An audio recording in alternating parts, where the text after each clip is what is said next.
मेवाड़ के सबसे पहले हम लोगों ने भौगोलिक विस्तार के अंदर कुछ जगहों के नाम लिखे थे कि मेवाड़ कहते किसको हैं।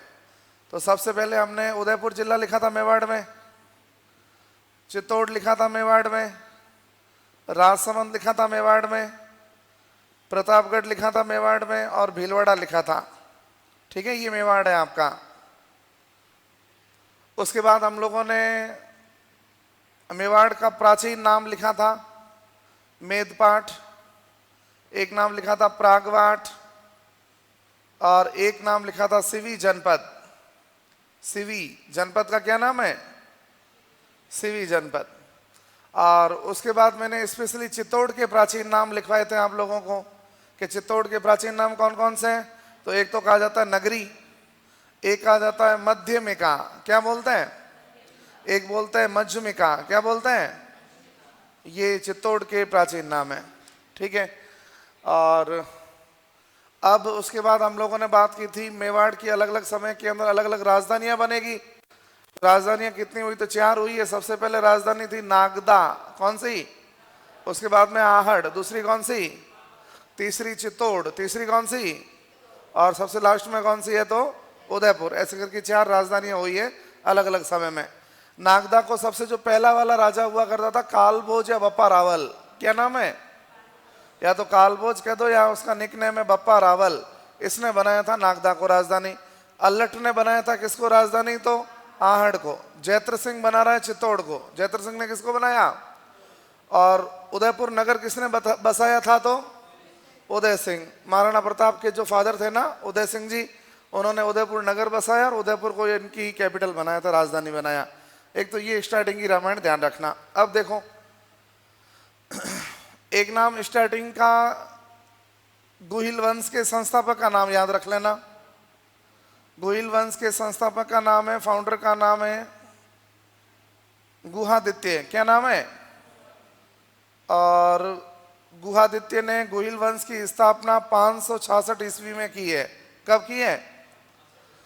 ये 566 ईस्वी में गुहिल वंश की स्थापना हुई है। इस समय को सिद्ध करने के लिए या समय को सटीक बिठाने के अंदर एक अभिलेख बहुत बड़ा रोल प्ले करता है जिसका नाम है सामोली का अभिलेख। क्या नाम है? सामोली का अभिलेख कहाँ से प्राप्त हुआ? तो उदयपुर। कहाँ से प्राप्त हुआ? और सामोली के अभिलेख के अंदर जो पत्थर पर समय लिखा हुआ है वो समय लिखा हुआ है 646। क्या लिखा हुआ है? 646। और इसमें लिखा हुआ है कि ये नाम का जो राजा है ना शिलादित्य, ये गोहिल के 5वीं पीढ़ी का वंशज है। गोहिल की कौन सी पीढ़ी का? 5वीं पीढ़ी का वंश। मैंने आपको राजाओं के नाम बताए थे। गोहिल के बाद भोज हुआ, भोज के बाद महेंद्र हुआ, महेंद्र के बाद नाग हुआ और नाग के बाद में कौन हुआ? शिलादित्य। तो ऐसे करके 5वीं पीढ़ी में शिलादित्य नाम का राजा आता है। एक तो ये याद रखना। और एक इस सामोली वाले अभिलेख के अंदर ही एक मंदिर है जिसका नाम है जावर माता का मंदिर। क्या नाम है? और इसी को बोलते हैं अरण्यवासिनी माता का मंदिर। क्या बोलते हैं? जेतक नाम का एक महाजनों का प्रमुख हुआ करता था, महाजनों का मुखिया हुआ करता था। व्यापार करने के लिए महाजन लोग आते थे। गुजरात के अंदर एक जगह का नाम पड़ता है वटनगर। क्या नाम पड़ता है? उस वटनगर से महाजन आते थे व्यापार करने के लिए। उन महाजनों का जो मुखिया था उसका नाम हुआ करता था क्या? जेतक। इसने निर्माण करवाया था किसका? जावर माता के मंदिर का, जिसका दूसरा नाम क्या है? तो अरण्यवासिनी माता का मंदिर। ठीक। और यही जातक फिर जब इस संसार से यूं फुल हो जाएगा कि अब मन भर गया, जब इसके मन में वैराग्य की भावना आई थी तो इस मंदिर के सामने ही कहा जाता है कि जलती हुई ज्वाला या आग में खुद को समर्पित करके जिंदा जल जाएगा। ठीक है, वो जलती हुई आग के अंदर, ज्वाला के अंदर बैठ जाएगा। कौन? ये जेतक नाम का व्यापारियों का मुखिया, महाजनों का प्रमुख है। ये जेतक नाम है इसका। इसने ये मंदिर बनवाया था जावर माता का मंदिर या अरण्यवासिनी माता का मंदिर, जिसका उल्लेख कौन से अभिलेख में मिलता है? तो सामोली। एक तो ये बात याद रखना। गुफा में मिला था इसलिए नाम उसका क्या हो गया था? गुहादित्य। उस वाली कहानी को थोड़ा नहीं याद रखोगे तो भी चलेगा, आप तो गुहादित्य नाम याद रख लेना। अब सुनो, इसके बाद हम लोगों ने 4 अलग अलग रावल ब्रांच के शाखाओं का, राजाओं का नाम पढ़ा। रावल शाखा हुई मेवाड़ में पहले, उसके अंदर 4 राजा हुए। एक का नाम है बप्पा रावल, एक का नाम है अलट, एक का नाम है जैत्र सिंह, और एक हमने कल की क्लास के अंदर पढ़ा था रावल रतन सिंह। रतन सिंह का समय पूछे तो 1302-3, जैत्र सिंह का समय पूछे तो 1213 से लगा के 1253। ठीक है, इन दोनों के टाइम पीरियड है हमारे पास में। अलट और बप्पा रावल को आप लोग आईडी के हिसाब से लेके चलना। बप्पा रावल के बारे में काफ़ी कुछ बातें हैं, अलग अलग खूब सारी 10 एक बातें हम लोगों ने की थी। राजा ये हैं 4, रावल शाखा के 4 जने ही पढ़ने हैं आपको। उसके बाद आज से हम लोग राणा शाखा की बातें स्टार्ट कर लेंगे। मेवाड़ के अंदर राणा शाखा स्टार्ट हो जाएगी। ये सभी रावल शाखा के लोग हैं। ठीक है, बप्पा रावल, अलट, जैत्र सिंह और रतन सिंह। अंगुली ऊपर ले आओ चीजें, अब है ना, स्किप नहीं होनी चाहिए माइंड से बातें। बप्पा रावल, अलट, जैत्र सिंह और रतन सिंह, ये लोग कौन सी ब्रांच के हैं? तो रावल शाखा के, रावल ब्रांच के हैं। ठीक, बप्पा रावल में कौन कौन सी बातें याद रखनी है, इधर देखो।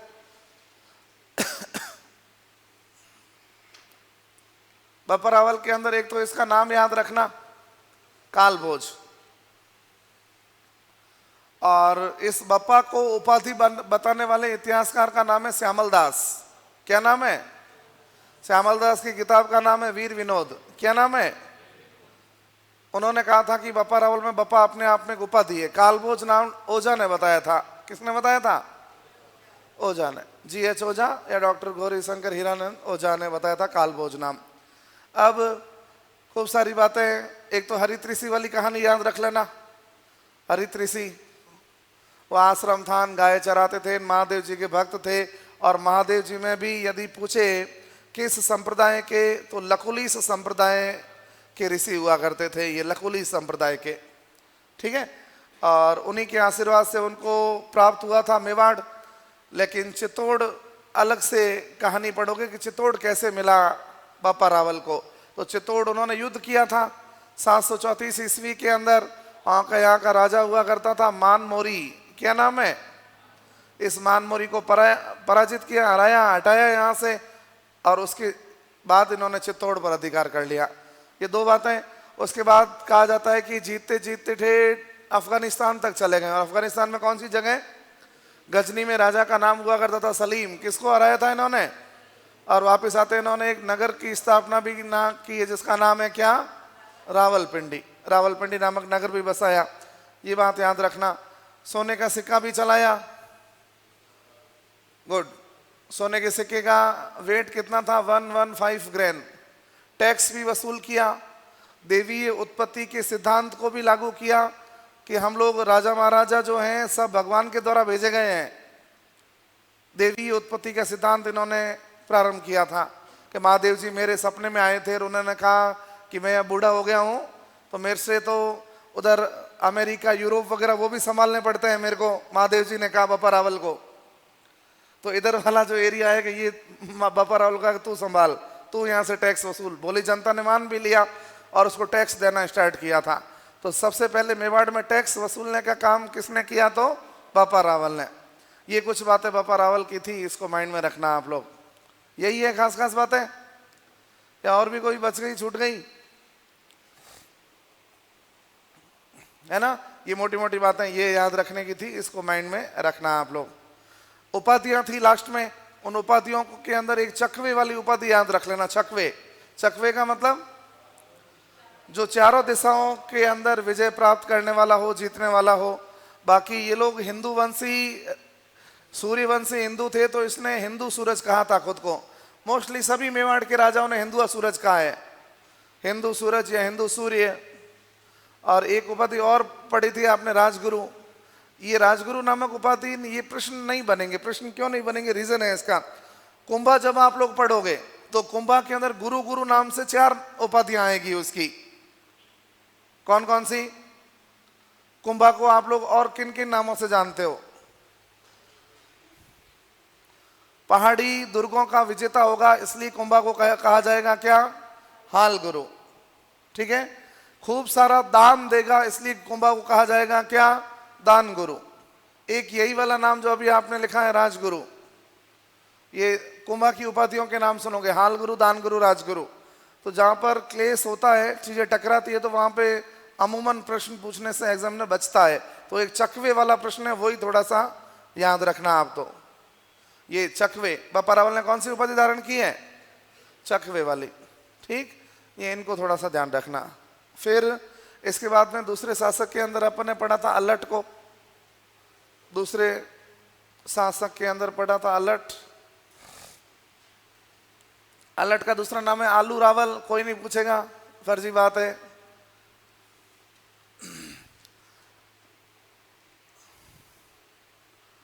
सारणेश्वर प्रशस्ति, इसको याद रखना। सारणेश्वर प्रशस्ति उदयपुर से प्राप्त हुई है। 3 अच्छे प्रश्न हैं सारणेश्वर प्रशस्ति से। कौन कौन से? एक तो आप लोग, इसकी मम्मी का नाम महालक्ष्मी, और बेटे का नाम,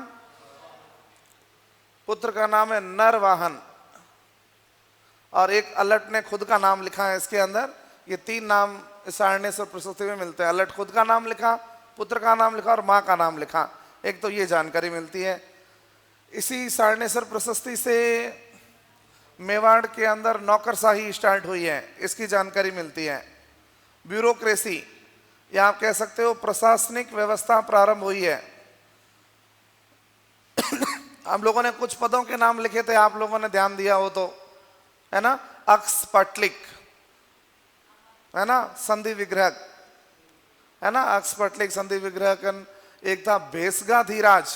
भेसक का मतलब होता है, हाँ, भेसक का मतलब होता है कि दवाई, है ना? तो जो औषधि विभाग का प्रमुख हुआ करता था ना, उसको वो बोला करते थे। तो कुल मिला के वो नाम नहीं याद रखोगे तो भी चलेगा। आप तो ये वाला प्रश्न याद रखना कि मेवाड़ में सबसे पहले ब्यूरोक्रेसी स्टार्ट करने वाला, नौकरशाही ढांचा स्टार्ट करने वाला राजा कौन हुआ? तो उसमें नाम आएगा किसका? अलट का। और एक और सारणेश्वर प्रशस्ति मिली कहां से है? ये पत्थर खुद कहां से मिला? तो एक मंदिर का नाम होगा वराह मंदिर। क्या नाम होगा? मैंने कुछ सोचा, मैंने कहा एक चीज अपन भूल रहे हैं, बापा रावल में भूल रहे हैं, आप लोगों ने याद नहीं दिलाया। एकलिंग जी मंदिर वाला बात याद दिलाई नहीं आपने। सिंपल है ना? एकलिंग जी मंदिर का निर्माण करवाया था, और खुद को वो लोग भगवान का क्या मानते थे? दीवान। ठीक है। और अगला वाला जो राजा होगा अलट, जिसका नाम लिया अपन ने, वो कौन से मंदिर का निर्माण कर रहा है? तो वराह मंदिर। और वराह मंदिर किसका, कौन से भगवान का है? तो विष्णु भगवान का है। ये ध्यान रखना। ये सारणेश्वर प्रशस्ति से ये जानकारियां मिल रही है। और एक आठपुर अभिलेख था, उससे हम लोगों ने बात की थी। एक हुणों की राजकुमारी होगी, जिसका नाम है हरिया देवी। इस हुणों की राजकुमारी हरिया देवी से विवाह कर रहा है कौन? अलट। विदेशी बहू घर में आ रही है हमारे। ये अलट या आलू रावल के बारे में बातें इतनी याद रखना। और एक ये भी याद रख लेना, इसने दूसरी राजधानी बनाया था किसको? आहड़ को। आहड़ को अपनी राजधानी बनाया था।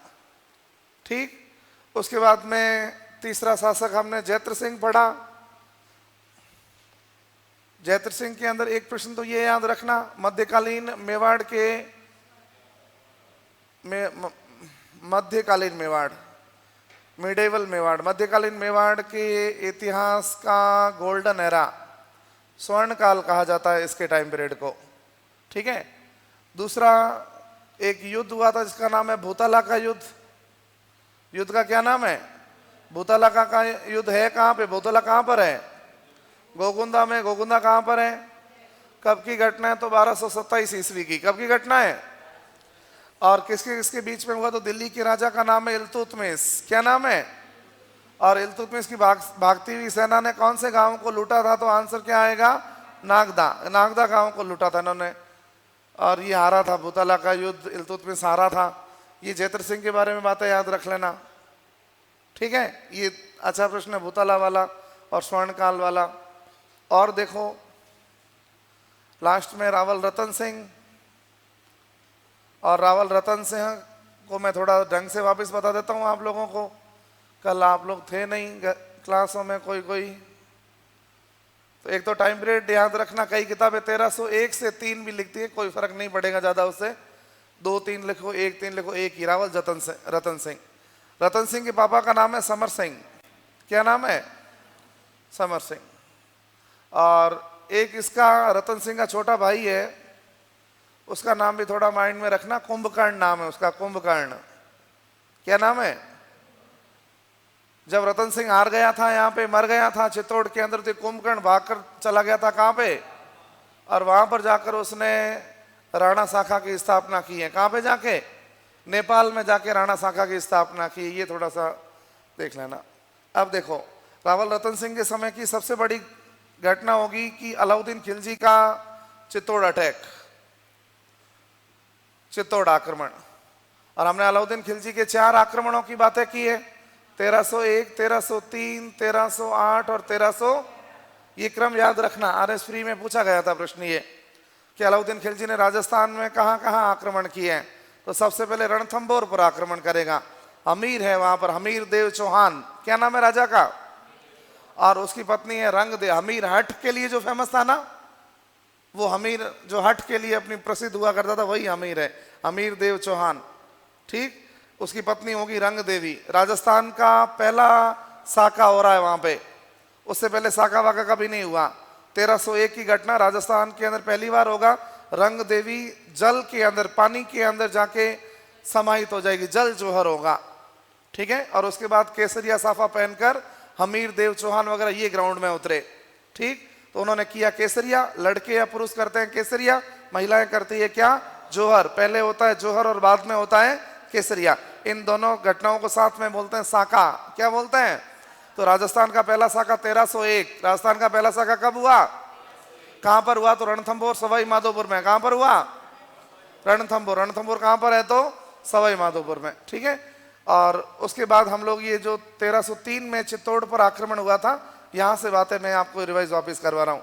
सबसे पहले तो आपको बड़े एग्जामों के हिसाब से, मेंस वगैरह के हिसाब से कारण पढ़ने पड़ेंगे कि अलाउद्दीन खिलजी ने चित्तौड़ पर आक्रमण किया ही क्यों।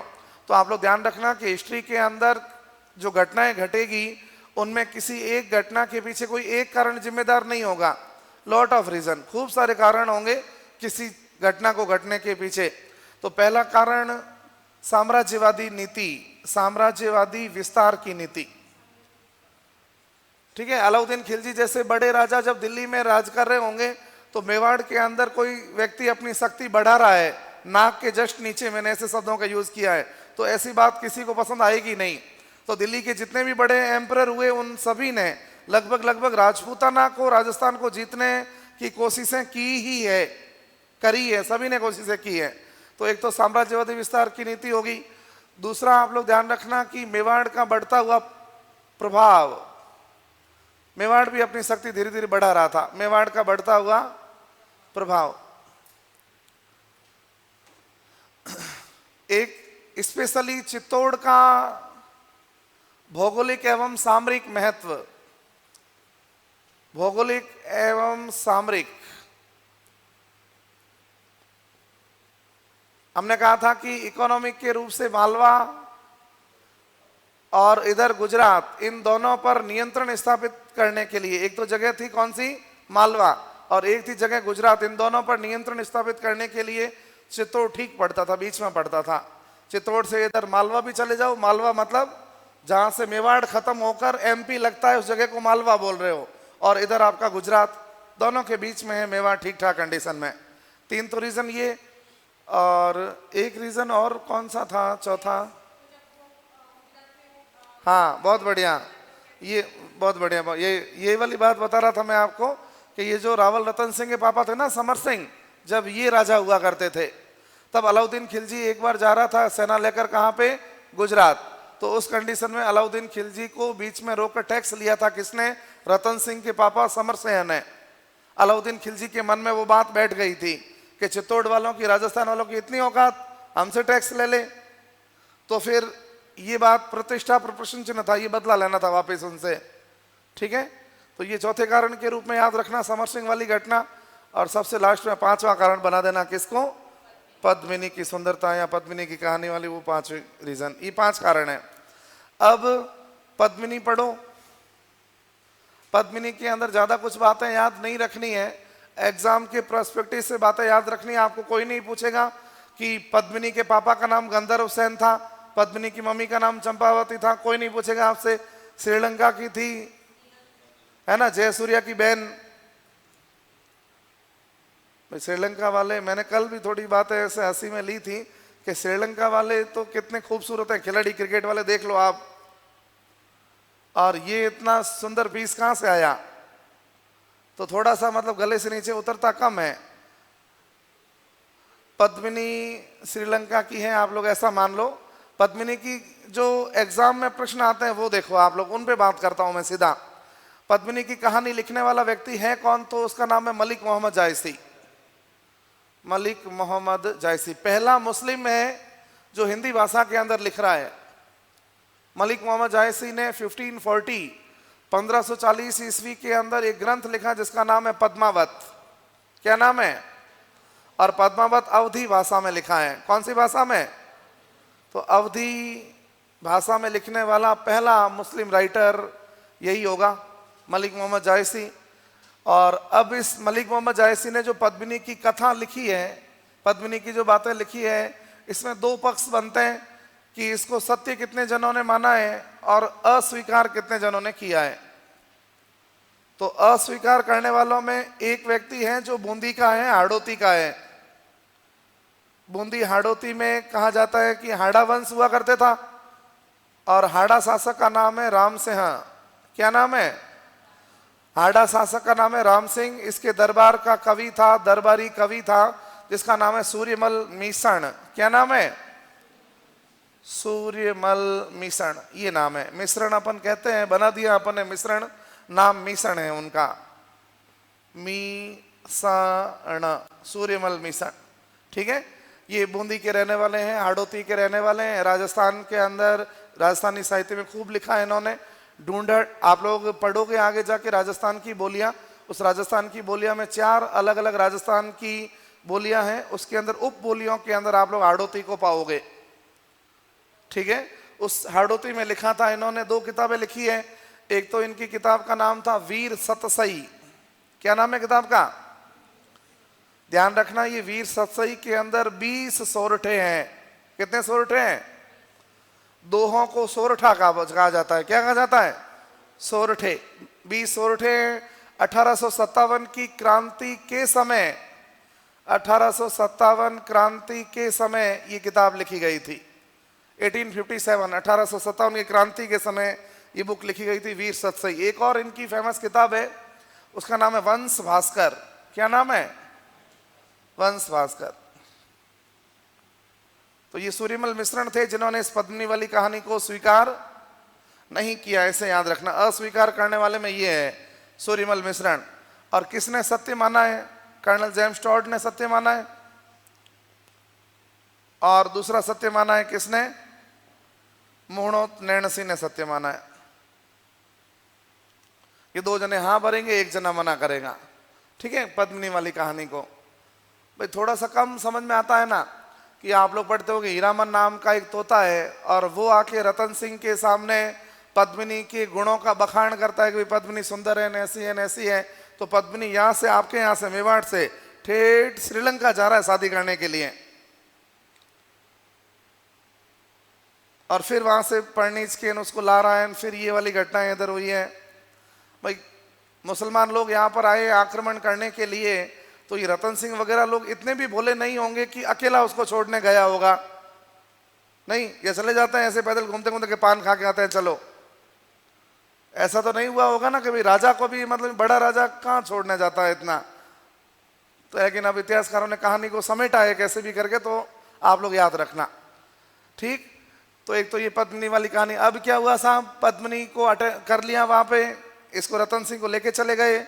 फिर वहां पे 2 वीर सेनापतियों के नाम याद रखना।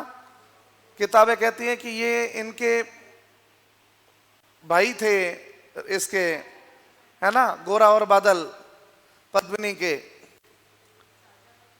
हाँ, ये आपस में चाचा भतीजा है, पद्मिनी के रिलेशन में लगते थे। तो गोरा बादल इसमें वीर गति को प्राप्त होंगे।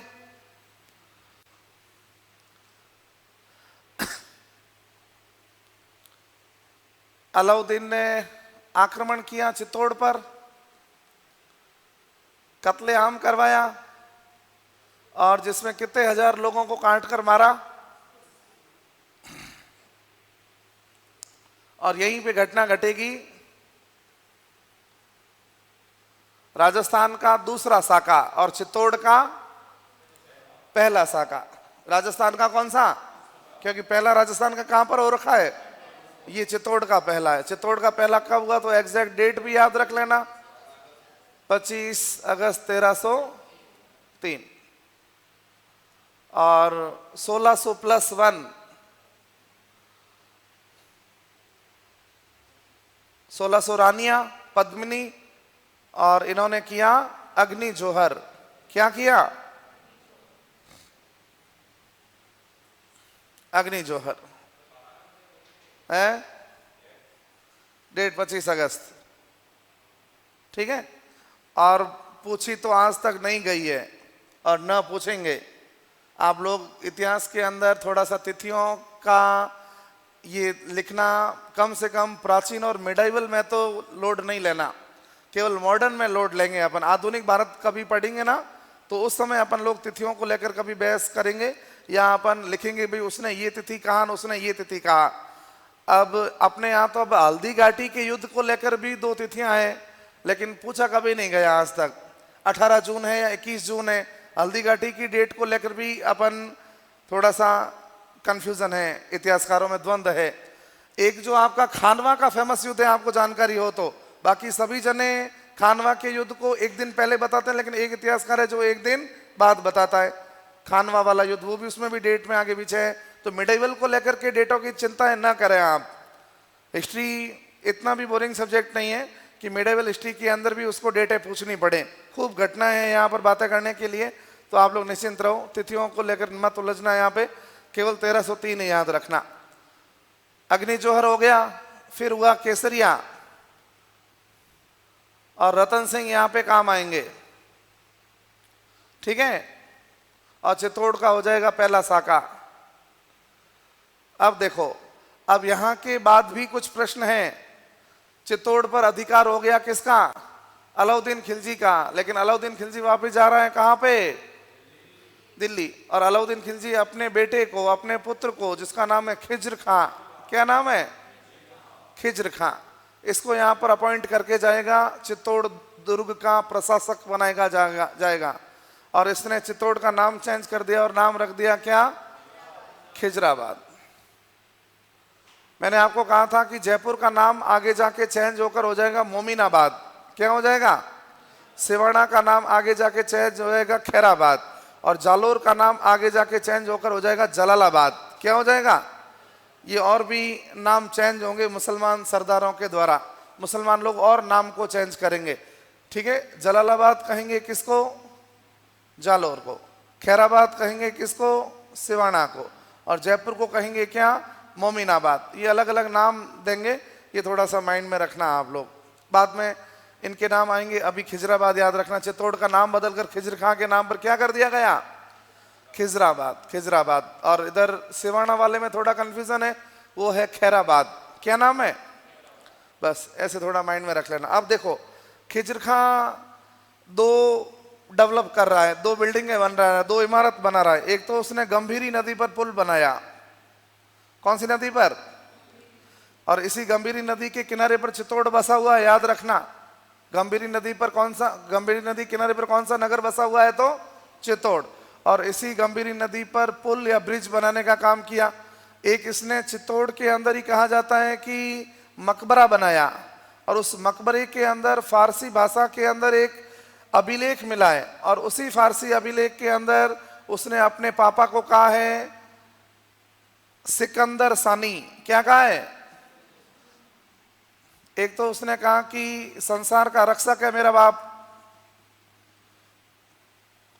और एक सिकंदर सानी, दूसरा सिकंदर कहा। खिज्र खां ने कहा है अपने पापा को। एक और अपन ने छाया बताई थी किसी की, ईश्वर की छाया। छाया का मतलब वो परछाई, शैडो है ना। तो ईश्वर की परछाई, ये 3 उपाधियां उस फारसी भाषा का जो अभिलेख मिला है उसमें खिज्र खां ने दी है। किसको? अपने पापा को। अपने पापा का नाम अक्षय कुमार। क्या नाम है? अलाउद्दीन खिलजी। याद रखना, चित्तौड़ के अंदर 2 कंस्ट्रक्शन करवाए। एक तो गंभीरी नदी पर पुल बनवा रहा है, और दूसरा ये काम होगा, एक अभिलेख लिखवाएगा फारसी भाषा में, इसके अंदर ये 3 टाइटल हैं, 3 उपाधियां हैं, किसकी? अलाउद्दीन खिलजी। कौन दे रहा है? ठीक है। और फिर खिजर खां कुछ दिन यहाँ रहने के बाद मन लगेगा नहीं, दिल्ली में रहे हुए हैं अच्छी जगह, तो यहाँ कौन रहे, चित्तौड़ में वापस चला जाएगा। तो फिर अब चित्तौड़ किसको सौंपे? तो जालोर का एक चौहान राजा है, सोनगरा जाति है चौहानों के अंदर, सोनीगरा चौहान, और उसका नाम है मालदेव मुंछाला। क्या नाम है? मुझसे ज्यादा बड़ी थी इसलिए उसका नाम था मालदेव मुंछाला, इसको सौंप दिया। ठीक है, यहां तक बातें माइंड में रखना आप लोग। ये रतन सिंह के समय की बातें थी, और रतन सिंह अंतिम राजा होगा रावलों के अंदर, और इसके बाद रावल ब्रांच यहाँ पे द एंड। ठीक, अब देखो, अब आगे की बातें करते हैं अपन आज से। आपने हेडिंग कल नहीं आए थे या आए थे मुझे पता नहीं है। अब राणा शाखा को मैं स्टार्ट कर रहा हूँ, आपको जहाँ मन पड़े वहाँ से लिखना स्टार्ट कर लेना। मैं धीरे धीरे बोल रहा हूँ, आप कुछ कुछ बातें बोलेंगे, साथ में ही लिखते जाना। अभी स्टार्टिंग की देखो, इधर राणा एक्चुअल में कहते किसको हैं, बात को माइंड में डालना कि रावल किसको बोलते हैं और राणा किसको बोलते हैं, ये थोड़ा सा माइंड के अंदर क्लियर कर लेना कि कौन सा वो राजा हुआ जहाँ से ये कहानियाँ अलग अलग हुई हैं कि रावल अलग और राणा अलग। गोहिल के वंशजों के अंदर एक राजा हुआ जिसका नाम है रण सिंह। इसी रण सिंह नाम के राजा का दूसरा नाम आप लोग कह सकते हो कर्ण सिंह। इस रण सिंह या कर्ण सिंह नाम के राजा के 2 बेटे हुए हैं। बड़े वाले का नाम है सैम सिंह। क्या नाम है? और दूसरे वाले जो छोटा बेटा है उसका नाम है राहप। क्या नाम है? राहप। तो बड़ा वाला भाई सैम सिंह तो नो डाउट मेन राजा है, इसलिए अपने नाम के आगे क्या लिखेगा? रावल। और जो छोटे भाई हुआ करते थे उन लोगों को छोटे गांव दिए जाते थे, उनका कामकाज चले, उनका खर्चा चलाने के लिए उनको भी छोटी छोटी जागीरें देते थे, इसलिए उनको जागीरदार कहा गया, इसलिए उनको ठाकुर कहा गया। ठाकुर छोटे मोटे हैं, बड़े बड़े राजा होंगे, जो पहले मेन राजा उनको कहेंगे क्या? रावल।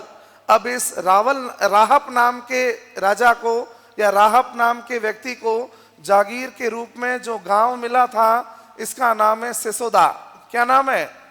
और सिसोदा ग्राम में रहने के कारण इसके जो आगे वाले वंशज होंगे वो कहलाएंगे सिसोदिया। क्या कहलाएंगे?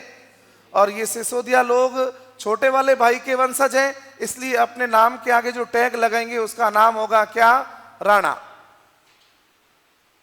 वापिस सुन लो आप एक बार सभी जने। मैंने यूं कहा कि अपन राणा शाखा को, राणा ब्रांच को स्टार्ट कर रहे हैं। राजपूतों के अंदर बड़ी गंदी रीतें हैं कुछ कुछ, तो आप थोड़ा सा एज्यूम करके देखना, जैसे कि किसी गांव के अंदर किसी पापा के या किसी व्यक्ति के 3 पुत्र हुए। 3 पुत्रों के अंदर सबसे जो बड़ा वाला पुत्र होगा वो उस गांव का ठाकुर कहलाएगा। बाकी वाले 2 हैं वो ठाकुर नहीं है, वो सामान्य राजपूत है। अब बड़ी विडंबना की बात यह है कि इस बड़ा वाला जो ठाकुर है ना, इसका बेटे बेटियों का रिश्ता भी आगे किसी गांव का जो ठाकुर होगा उसी के साथ तय होगा। यानी कि ये जो बड़े बड़े भाई वाले लोग हैं ये तो ऊंचे टाइप के राजपूत हो गए, और सगा उसी माँ का जाया हुआ छोटा वाला भाई है वो निम्न श्रेणी के कम क्वालिटी के राजपूत हो गए। ऐसी विडंबना देखने को मिलती है। यहां पर भी ऐसा ही हो रहा है। बड़ा वाला भाई एक ही माँ की 2 औलादें हैं, बाप का नाम है रण सिंह या कर्ण सिंह। बड़ा वाला भाई नाम के आगे लगा रहा है क्या? और छोटा वाला भाई को छोटा मोटा गांव मिल रहा है। ये तो पूरा मेवाड़ का धनी है, पूरा मेवाड़ का शासक है ये, लेकिन इसको गुजारा चलाने के लिए भी कुछ रियासतें मिलेगी, कुछ गांव जागीर के रूप में प्राप्त होंगे, और वहां से रेवेन्यू आएगा, वहां से राजस्व आएगा, उससे ये अपना खर्चा चलाएगा। तो इस राहब को जो गांव प्राप्त हुआ था उसका नाम है क्या? सिसोदा। और सिसोदा ग्राम में रहने के कारण ही इसके आगे वाले जो पीढ़ियों के लोग होंगे वो सिसोदिया कहलाएंगे, और अपने नाम के आगे क्या शब्द यूज करेंगे? राणा। और इसी ब्रांच के अंदर एक व्यक्ति हुआ जिसका नाम था राणा हमीर। क्या नाम है? जो राणा हमीर इस राणा शाखा का पहला शासक होगा, संस्थापक होगा। यहां से बातें स्टार्ट कर रहा हूं मैं। अंडरस्टूड? इनमें से कुछ लिखना चाहो तो लिख लो फटाक से, जैसा आपको समझ में आए।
हो गया?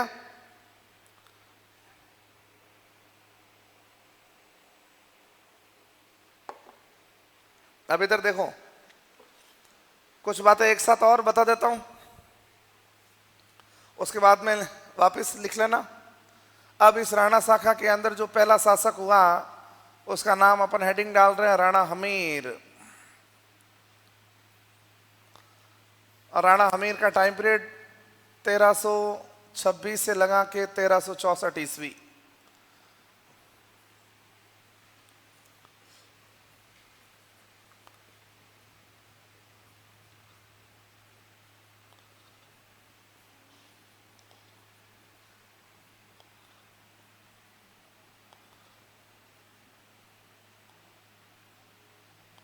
इधर देखो,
खिज्र खां किसके भरोसे चित्तौड़ छोड़कर दिल्ली चला गया था? मालदेव मुंशाला। मालदेव मुंशाला मर गया, इसका बेटा मार्केट में आया था बनवीर सोनग्रा।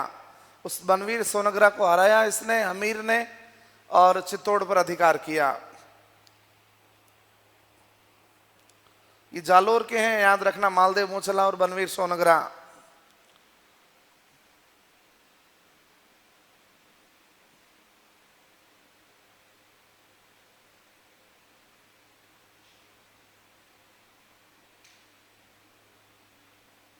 सुनो, अब बातें सुनो कुछ थोड़ी सी। ये लिख लिया अपन ने। अब इधर देखो, हमीर के बारे में 3 बातें हमको जो एग्जाम ओरिएंटेड हैं वो कौन कौन सी हैं वो इधर देखो एक बार, बाद में लिखना, पहले सुन लो। एक तो हम लोग युद्ध पढ़ेंगे सिंगोली का युद्ध।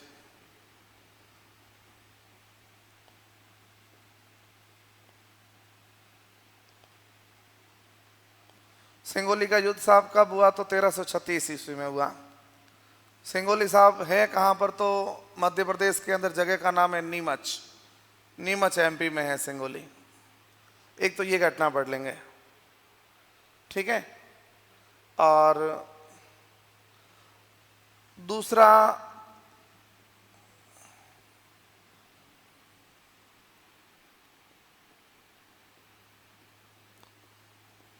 अन्नपूर्णा माता कह दो या बरवड़ी माता कह दो का मंदिर बनवाया। बाद में लिखना आप, तो एक मिनट ठहर जाओ, पहले मुझे थोड़ा बताने दो। और तीसरी हम लोग इसकी अलग से पढ़ लेंगे, उपाधियां। ये तीन बातें हमको हमीर में करनी है। सबसे पहले तो ये याद रखना कि हमीर ने दिल्ली के किस शासक को पराजित किया था। तो आप लोग ऐसा सुनोगे कि जब हमीर की कहानियां स्टार्ट हुई है वो समय आ गया है 1326।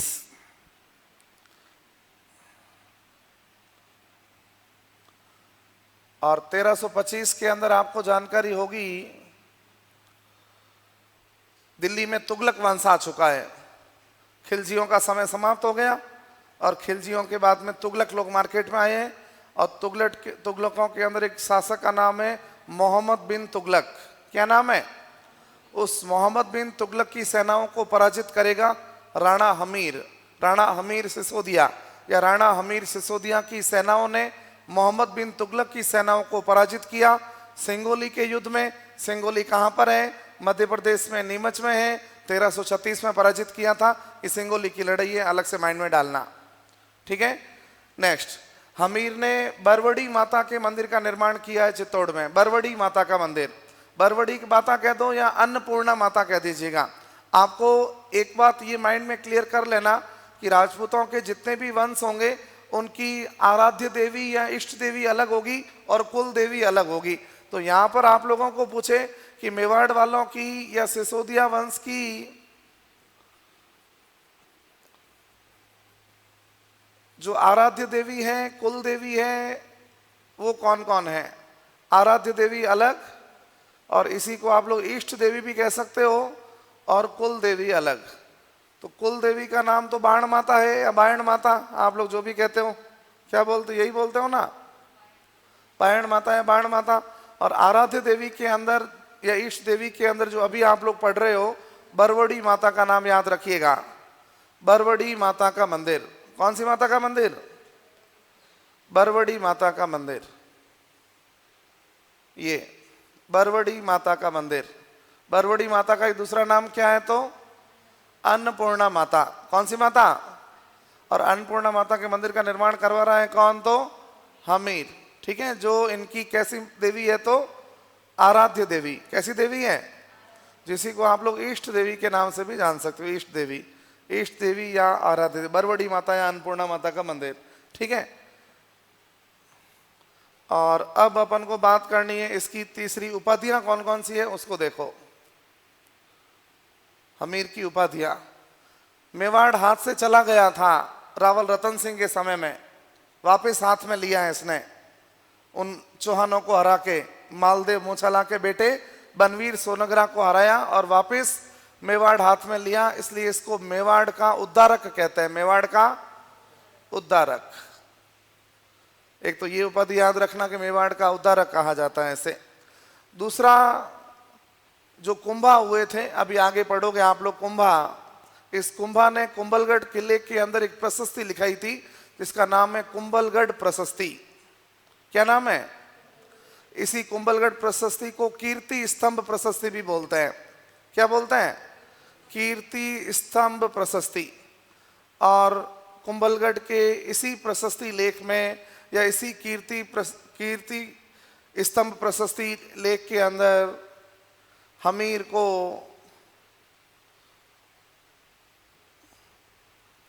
विषम घाटी पंचानन कहा गया है। विषम घाटी पंचानन बहुत अच्छा प्रश्न है, याद रखना।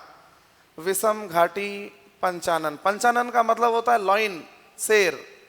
और विषम परिस्थितियां आप समझते ही हो विषम का मतलब जो बुरी कंडीशन हो, है ना, कंडीशन ठीक नहीं हो, युद्ध की कंडीशन हो, संकट की कंडीशन हो, उस कंडीशन के अंदर उसने शेर की तरह प्रदर्शन किया, शेर की तरह व्यवहार किया, शेर की तरह बिहेव किया उसने, इसलिए उसको विषम घाटी पंचानन कहा गया है।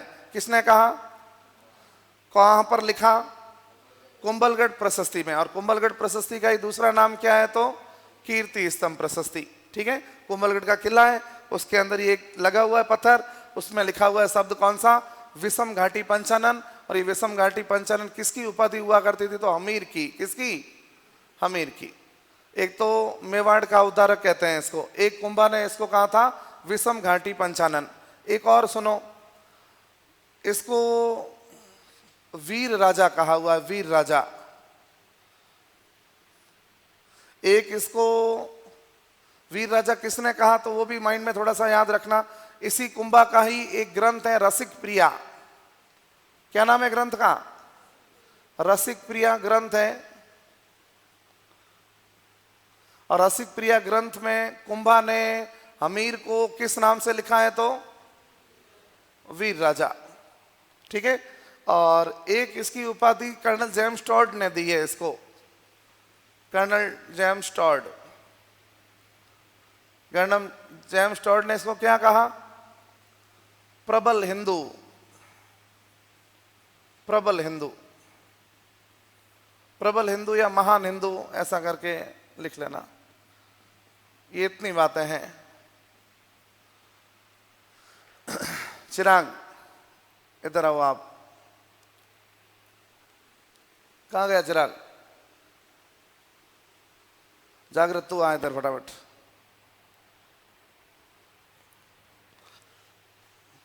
ऊपर चढ़। कि मैंने जो अभी राणा अमीर की बातें सुनाई है उसको एक बार बोल के बता वापस। सब देख देख के बता देना क्या दिक्कत है।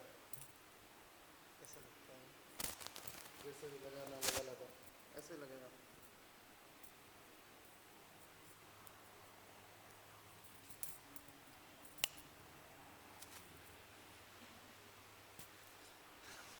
सर आइडिया नहीं, मैं देख देख के बोलूँ ना। हाँ देख देख के समझा दे उधर मुंह करके, ऐसे खड़ा रहेगा। ठीक है। राणा हमीर जो थे वो मेवाड़ के में राणा शाखा के संस्थापक थे। और सिसोदा ग्राम का होने के कारण उनको सिसोदिया कहलाए। और उनके जो वंश के जो लोग थे वो भी सिसोदिया कहलाए। और उन्होंने मालदेव मुछाला के पुत्र बनवीर सोनीग्रा को हराकर चित्तौड़ पर अधिकार किया था।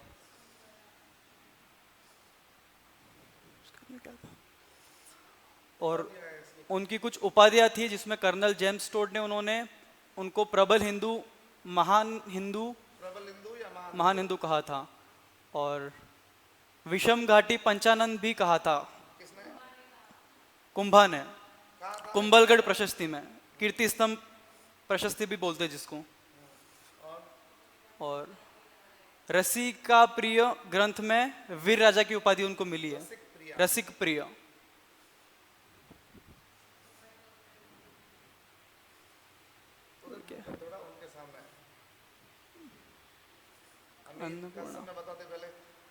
हमीर का जो समय था वो 1326 से 1364 था। और उनकी भी कुछ उपाधियां थी। जीवन की कुछ घटनाएं, जिसमें पहला युद्ध है, पहला युद्ध सिंगोली का युद्ध था जो 1336 में लड़ा गया था नीमच के अंदर, एमपी में। इसके बीच में ध्यान नहीं अभी तो बताया। हाँ, मोहम्मद बिन तुगलक और तुगलक की सेना हमीर। जीता कौन, हमीर। ठीक है नेक्स्ट। ये अगला बरवड़ी माता, कौन है ये, अन्नपूर्णा माता का मंदिर बनवाया था। बरवड़ी माता का दूसरा नाम अन्नपूर्णा माता। ठीक है, आराध्य इष्ट थे जो किसकी, ये मेवाड़ वालों के। लिख ले, लिखो फटाफट।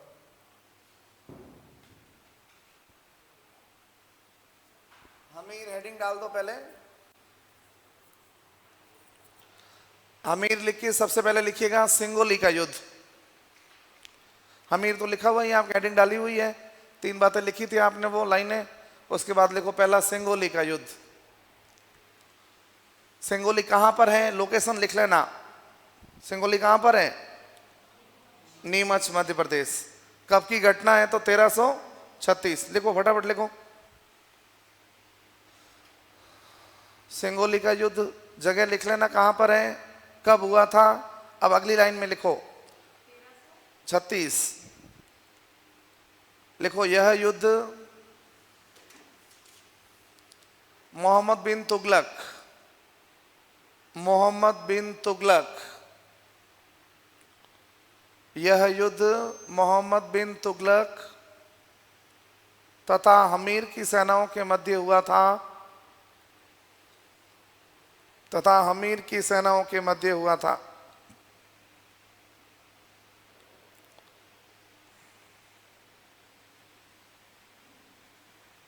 ठीक है, जिसमें अमीर जीता था, वो बात माइंड में रखना आपके। नेक्स्ट लिखो हमीर ने बरवड़ी माता या अन्नपूर्णा माता का मंदिर बनवाया था। हमीर ने बरवड़ी माता, ऑब्लिक करके लिख लो अन्नपूर्णा माता। जैसे वहां पर आपने अरण्यवासिनी देवी और जावर माता लिखा है ना ऑब्लिक करके, वैसे ही लिखना। ये सिसोदिया वंश की, ये सिसोदिया वंश की आराध्य या इष्ट देवी है।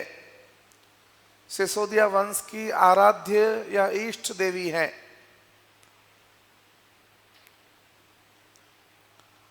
और नेक्स्ट लिखो उपाधियां, और उपाधियां लिखकर फिर आगे बांट दो। कितने भागों में उपाधियां कितनी हैं? ऐसे लिख लो उपाधियां। उपाधियां लिख के 4 भागों में बांट लो। एक मेवाड़ का उद्धारक,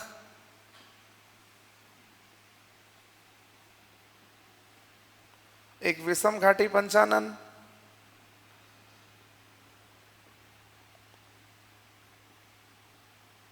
एक वीर राजा,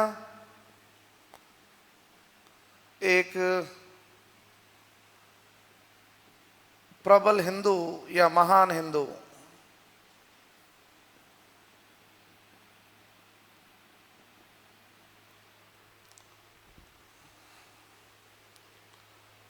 मेवाड़ का उद्धारक में कुछ नहीं लिखना, विषम घाटी पंचानन में लिख लो कुंभलगढ़ प्रशस्ति के अनुसार, कुंभलगढ़ प्रशस्ति के अनुसार।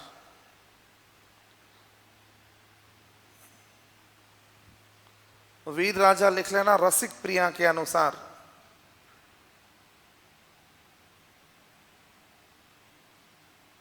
रसिक प्रिया ग्रंथ का नाम है कुंभा के। और महान हिंदू या प्रबल हिंदू लिख लो कर्नल जेम्स टॉड के अनुसार।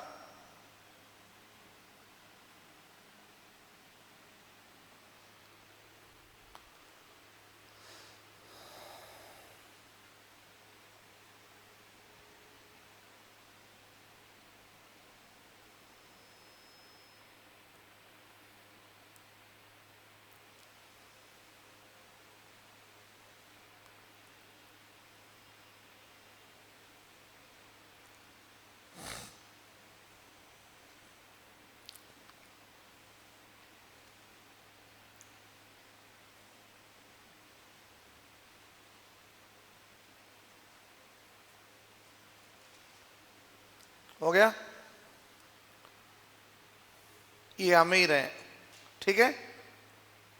राणा हमीर, ऐसा कैसा अमीर नाम का व्यक्ति, जब आप लोग रणथंभौर के चौहान पढ़ोगे ना, तब वहां पर भी पढ़ने को मिलेगा आपको। वो हमीर देव चौहान होगा, अपनी हठ के कारण फेमस होगा, रंग देवी का पति होगा, और राजस्थान का प्रथम शाका होगा वहां पे, ठीक है। नेक्स्ट, हमीर के बाद में अगला राजा का नाम लिखिएगा राणा लाखा। राणा लाखा, लक्ष्य सिंह भी कह सकते हो।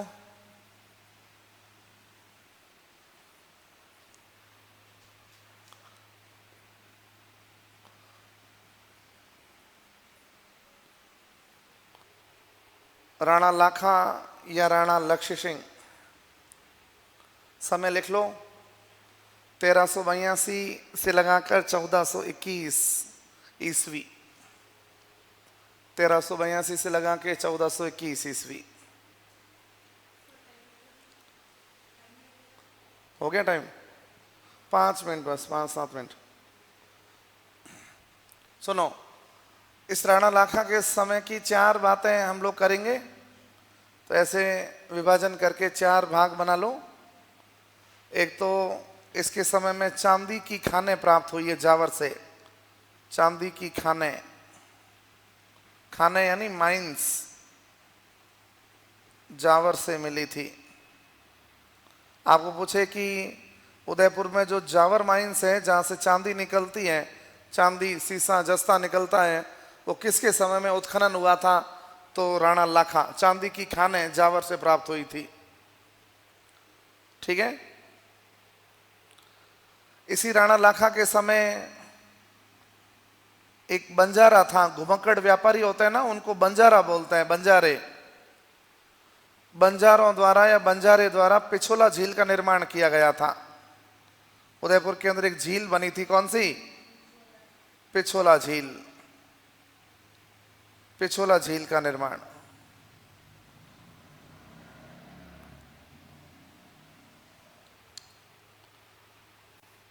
इसी के नीचे एक छोटी लाइन लिख लो। पिछोला झील के किनारे नटनी का चबूतरा बना हुआ है। नटनी का चबूतरा या नटनी का मकबरा, ऐसा भी लिख सकते हो आप। इसी झील के किनारे क्या बना हुआ है? नटनी। नटनी मतलब नट जाति होती है जो ऐसी कलाकृतियां दिखाने का या अलग अलग करतब दिखाने का काम करती है। तो पुरुष होते हैं वो नट कहलाते हैं, और नट की जो पत्नी होगी उसको हम लोग क्या कहेंगे? नटनी। नटनी, नट की पत्नी नटनी। तो नटनी का चबूतरा पिछोला झील के किनारे पे बना हुआ है। बात करूंगा मैं आपसे कैसे, क्यों। इसी लाखा के समय की बात होगी। ठीक है। और एक लिखो, मेवाड़ का भीष्म। मेवाड़ का भीष्म चुंडा।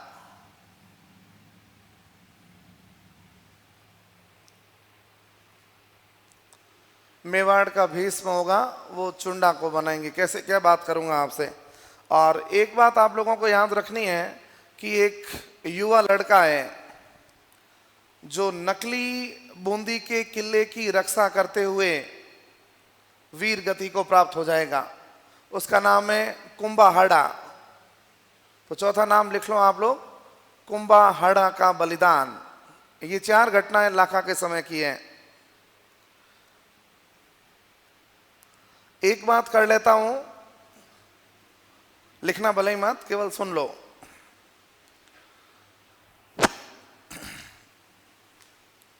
राणा लाखा की खूब सारी शादियां हुई। उन शादियों में एक शादी बूंदी में हुई है, और बूंदी वाले राजपूतों को हाड़ा चौहान कहते हैं। तो हाड़ाओं की जो बेटी यहां पर शादी करके आएगी मेवाड़ में, उसे कहेंगे हाड़ी रानी। हाड़ी रानी शादी करके नई नई आई है, और 1-2 दिन या 2-3 दिन बीत गए थे शादी के बाद, और राणा लाखा बैठे भोजन कर रहे हैं कक्ष में। रानी उनको खाना जिम्मा रही, पास में बैठी है, और थोड़ा सा मुंह उतरा हुआ था। मतलब लड़की नई नई शादी करके आई है तो चेहरे पे थोड़ी सी सिकन होती नहीं है। आजकल की लड़कियों के नहीं होती, अलग बात है, लेकिन उस समय वो थोड़ा सा रहता था ऐसा। पूछा राणा लाखा ने कि क्यों उदास हो, क्या हुआ, मन नहीं लगा क्या मेवाड़ में? तो नहीं नहीं नहीं, सब बढ़िया है। तो नहीं नहीं, ऐसा नहीं है, मेवाड़ का किला आपने बहुत भव्य बना हुआ है, शानदार बना हुआ है, बढ़िया से घूम के आओ। महल पूरा आपने देखा नहीं होगा, इसका मतलब मेवाड़ आप ढंग से। तो नहीं नहीं नहीं, देख लिया आपका मेवाड़, ठीक है, अच्छा है। तो उसने कहा कि अच्छा है, बस इतना मेहनत से हमारे बाप दादाओं ने किले बनाए हैं और केवल अच्छे हैं? तो कहे नहीं, हमारा जो बूंदी वाला किला है ना, उस बूंदी के किले की बात ही अलग है। तो कहे हैं, ऐसा कैसा किला है तेरा भाई बूंदी का? तो उसने वापस पूछा कि अच्छा किला कौन सा है, बूंदी वाला किला अच्छा लगता है या मेवाड़ वाला किला अच्छा लगता है? तो एक बार फिर उसने बोला कि बूंदी वाला किला अच्छा लगता है मुझे। मैं नॉर्मल उस बेचारी का तो ऐसा कुछ रहा नहीं होगा इंटेंशन कि इस डाकी को छेड़ूं। उसका तो यूं था कि मतलब मैडम, पीहर का कोई पक्षी भी होता है ना तो वो भी ज्यादा अच्छा लगता है। पीहर का कोई पेड़ भी दिख जाए, पीहर का कोई पक्षी भी यदि ससुराल में दिख जाए तो भी वो अच्छा लगता है। लड़कियों की मेंटलिटी होती है ऐसी। तो राणा लाखे ने फिर पूछा कि भाई अब दोनों में से 2 अंगुलियां, एक अंगुली पकड़नी है, मेवाड़ अच्छा बूंदी अच्छा? तो उसने लास्ट में फिर कह दिया कि बूंदी अच्छा। खाना वहीं छोड़ दिया राणा लाखा ने। वो निवाला लिया हुआ था उसको भी अंदर नहीं निकाला, उसको भी बाहर निकाला कि जब तक बूंदी के किले पर आक्रमण नहीं कर देता, बूंदी के किले का नाश नहीं कर देता, अन्न और जल ग्रहण नहीं करूंगा। महल से बाहर गए, सेनापति को कहा कि सेनाएं तैयार करो। तो कि साहब सेनाएं तैयार करो क्या हुआ, हम तो अभी शादी की आपकी जो रस्म हुई है उसमें थके थे, अब तो थकान उतार रहे हैं, हुआ क्या?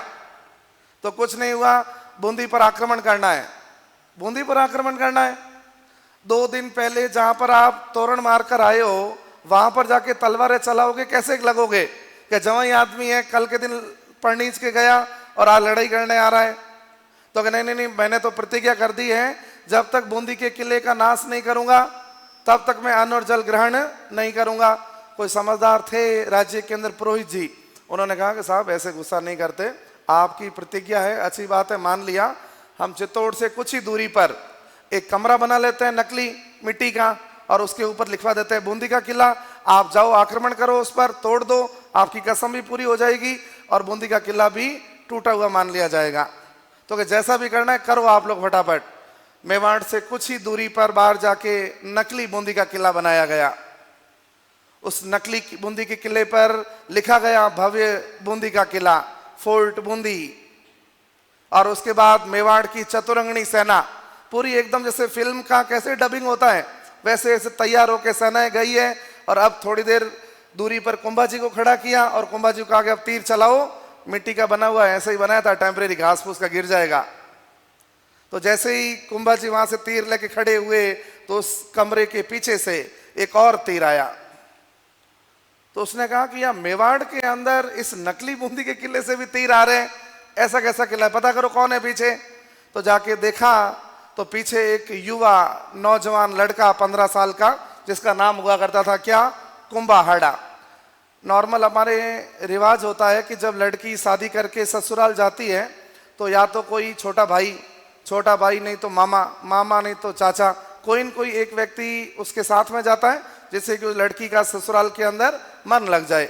तो 3-4 दिन और जैसे ही ठीक ठाक कंडीशन होती है तो वापस आ जाता है वो। तो कहा जाता है कि उसका जो लड़की का छोटा भाई था, हाड़ी रानी का जो छोटा भाई था, जो इसका लाखा का साला है, वही पीछे से तीर चला रहा है कि मेरे जिंदा रहते आप लोग नकली बूंदी को भी नहीं गिरा पाओगे, असली बूंदी की तो बात ही मत करो आप लोग। तो उन्होंने कहा कि इसको हटाओ यहाँ से, कौन फालतू दिमाग खराब कर रहा है, पहले से भूख और लगी हुई है, कसमें और खाई हुई है और ये फालतू ऐसे परेशान कर रहा है यहाँ पे। तो उस लड़की को भी बुलाया गया, हाड़ी रानी को, उसने भी समझाया, अरे कि बेटा मत कर, ये तो पागल आदमी है, इसको गिराने दे वो। तो कि नहीं ऐसे कैसे गिराने दूं, किसी हाड़ा वंश के व्यक्ति के जीते जी बूंदी का किला कभी भी गिर नहीं सकता। कहा जाता है ऐसा कि वो लड़का राणा सांगा से वहां युद्ध करते हुए मारा जाएगा और इतिहास में प्रश्न बनेगा कि नकली बूंदी के किले की रक्षा करते हुए किस नौजवान ने या किस युवराज ने या किस व्यक्ति ने अपने प्राण गंवाए थे। तो नाम उसका होगा क्या, कुंभाहाड़ा।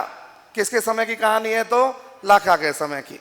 ठीक है, ये बाकी वाली बातें कल बताऊंगा, ये कल लिख लेंगे हम लोग, ये 4 अलग अलग घटनाएं हम लोग पढ़ेंगे। धन्यवाद।